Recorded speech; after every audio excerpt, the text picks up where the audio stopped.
Good morning students. मैं आपको राम लक्ष्मण परशुराम संवाद पढ़ा रही हूँ। इसके 4 पद मैंने आप तक पढ़ाए हैं। आज इसका 5वां पद पढ़ेंगे।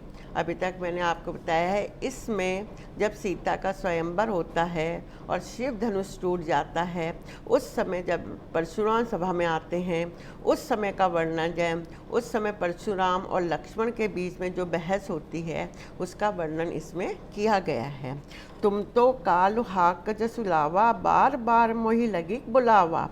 सुनत लक्ष्मण के वचन कठोरा, परशु सुधारी धरी कर धोरा। अब जननी देह देशु मोहि लागो, कटु बाणी बालुक बत जागो। बालक बिलोकन बहुत में बाचा, अब यही मर निहार भा साचा। कौशिक कहा समो अपराधा, बाल दोष गुण गही न साधा। खर कुठार में अकुनन को ही, आगे अपराधी दो गुरु द्रोही। ये मैं आपको पद बता रही हूँ।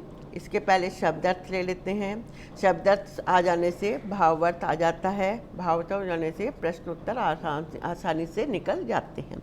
कालू होता है मृत्यु, हाक मतलब जबरदस्ती, लावा मतलब ला रहे हैं, मोही लागी मेरे लिए, बुलावा बुलाकर, सुधारी ठीक करते हुए, घेरू धारण किए हुए, कर कहते हैं हाथ को, घोर भयंकर, दोषु दोष, मोही मुझे, कटुवाणी कटुर वचन बोलने वाला, बत जोगी मारने योग, बिलोकिन देखकर, येहू यही, मर निहार मरने वाला, साचा सचमुच में, क्षमा क्षमा करें, अपराधु अपराध या दोष, गनही गिनते हैं, साधु सज्जन, खर तेज, अकुरन करुणाहीन, क्रोही क्रोधी, गुरुद्रोही गुरु से द्रोह करने वाला, उत्तर उत्तर, शील नम्र स्वभाव, गुरु गुरु से, उच्चऋण ऋण से मुक्त, थोड़े कम, गधी सुन गधी पुत्र विश्वामित्र। यहाँ गधी सुनु, गधी पुत्र विश्वामित्र, गधी सुन भी विश्वामित्र को कहा गया है और कौशिक भी विश्वामित्र को कहा गया। हरियर हरे हरा ही हरा, सूझ दिखाई देना, अय मैं लोहे से बना, खंड खंड तलवार कहते हैं, गन्ने से रस से बना मीठा खाद्य पदार्थ, उख मैं गन्ने से बनी, अजहूँ अभी तक अबूझ ना समझ। अब इसका भावार्थ लेते हैं। तुम तो काल हाल क जसुलावा, बार बार मोही लगी बुलावा। लक्ष्मण परशुराम से कह रहे हैं कि आप तो जबरदस्ती काल के मेरे लिए बुला रहे हो। आप तो जबरदस्ती बार बार मोही लगी बुलावा, आप तो जबरदस्ती काल को मेरे लिए बार बार बुला रहे हो। लक्ष्मण के कटुर वचन सुनकर परशुराम ने कुठार को सुधार कर हाथ में उठा लिया। सुनो लक्ष्मण के वचन कठोरा। लक्ष्मण के कठोर वचन सुनकर परशुराम ने अपने कुठार कुल्हाड़ी को अपने हाथ में उठा लिया। उसे तेज कर कर हाथ में उठा लेते हैं। कहने लगे, अब लोग मुझे दोष मत देना, अब लोगों तुम मुझे दोष मत देना। कटुर वचन बोलने वाला क्या है? यह बालक मरने योग्य है। तीसरी लाइन, कटुर वचन बोलने वाला यह बालक अब मरने योग्य है। बालक समझकर इसे बहुत देर से मैं छोड़ रहा हूँ। अब यह सचमुच में मैं मारने वाला हूँ। अब इसे सचमुच में मैं मारने वाला हूँ। चौथी लाइन क्या है? 5वीं, कौशिक कहा समूह अपराधा, बाल दोष गुण नहीं साधा। विश्वामित्र ने कहा सज्जन बालकों के, जो विश्वामित्र ने कहा है यहाँ जो सज्जन होते हैं वह बालकों के गुण दोषों को महत्व नहीं देती, अतः बालक समझकर लक्ष्मण के अपराधों को क्षमा कर दीजिए। बालक दोष गुण नहीं साधा। अब बालक समझकर लक्ष्मण के अपराधों को क्षमा कर दीजिए। परशुराम ने विश्वामित्र से कहा। अब यहाँ क्या है? परशुराम क्या है? विश्वामित्र से कह रहे हैं, खर कुठार में अकुन कोई, आगे अपराधी गुण द्रोही। क्या है? मैं तीव्र कुठार लिए हुए करुणाहीन क्रोधी हूँ, उस पर भी मेरे सामने अपराध करने वाला तथा गुरु का अपमान करने वाला सामने खड़ा है। वो लक्ष्मण के लिए कह रहे हैं, परशुराम विश्वामित्र से कह रहे हैं, मैं तीव्र कुठार लिए हुए करुणाहीन क्रोधी हूँ और उस पर भी मेरे सामने अपराध करने वाला तथा गुरु का अपमान करने वाला मेरे सामने खड़ा है। यह उत्तर पर उत्तर दे रहा है, उत्तर देह छोड़ बिन मोही केवल कौशिक सील तुम्हारे।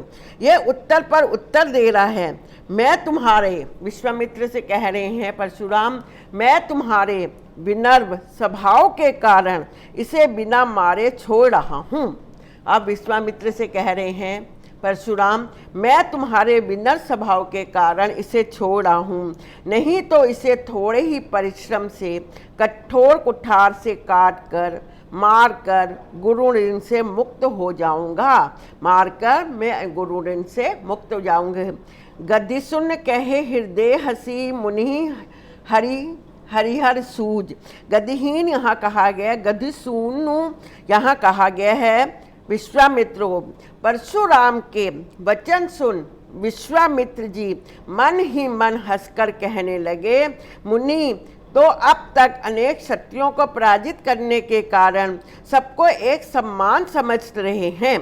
परशुराम के वचन सुनकर विश्वामित्र अपने मन ही मन में हंसकर कहने लगे, मुनि को अब तक का अनेक क्षत्रियों को पराजित करने के कारण सबको एक समान समझ रहे हैं। अतः स्वर्ण मास में हुए अंधे व्यक्ति की तरह, अतः स्वर्ण मास में हुए अंधे व्यक्ति की तरह मुनि को सब कुछ हरा ही हरा दिखाई दे रहा है।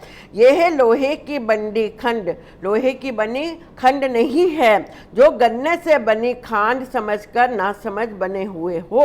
यह लोहे से बनी खांड है, इसे तुम गन्ने से बनी खांड समझकर, वो मीठी होती है, उसे समझकर ना समझ बन रहे हो। फिर से बता रही, लक्ष्मण परशुराम जी से कह रहे हैं, अब तो जबरदस्ती काल को मेरे लिए बुला रहे हो। लक्ष्मण के कटुर वचन सुनकर परशुराम ने कुठार को सुधार कर हाथ में उठा लिया और कहने लगे, अब लोग मुझे दोष मत देना।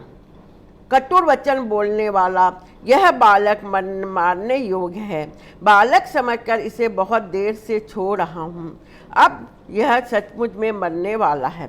विश्वामित्र इसके उत्तर में कहते हैं, सज्जन बालकों के गुण और दोषों को नहीं देखते, बालक समझकर लक्ष्मण के अपराधों को क्षमा कर दीजिए। परशुराम विश्वामित्र से भी कहते हैं, मैं तीव्र कुठार लिए हुए करुणाहीन क्रोधी हूँ, उस पर भी मेरे सामने अपराध करने वाला तथा गुरु का अपमान करने वाला यह बालक खड़ा है। यह उत्तर पर उत्तर दे रहा है, मैं तुम्हारे विनम्र स्वभाव के कारण इसे बिना मारे छोड़ा हूँ, नहीं तो मैं थोड़े से ही परिश्रम से अपने कठोर कुठार से काट कर इसे मार कर गुरु ऋण से मुक्त हो जाऊँगा। आगे परशुराम के वचन सुन विश्वामित्र मन ही मन हंसकर कहने लगते हैं, मुनि को अब तक अनेक क्षत्रियों को पराजित करने के कारण सबको सम्मान समझ रहे हो। हे मुनि परशुराम, अब तक तुम अनेक क्षत्रियों को पराजित करने के कारण सबको सम्मान समझ रहे हो, अतः स्वर्ण मास में हुए अंधे व्यक्ति की तरह मुनि को सब हरा ही हरा दिखाई दे रहा है। ये क्या है? विश्वामित्र परशुराम से कह रहे हैं कि यह बालक क्षत्रिय हैं, पर ये अन्य क्षत्रियों से भिन्न हैं। यह लोहे की बनी खांड की तरह हैं, इन्हें तुम गन्ने से बनी खांड के समान ना समझो। आज मैंने आपको 5th पैरे का भावार्थ और शब्द बताए हैं, कल इसके मैं प्रश्न उत्तर लूँगी।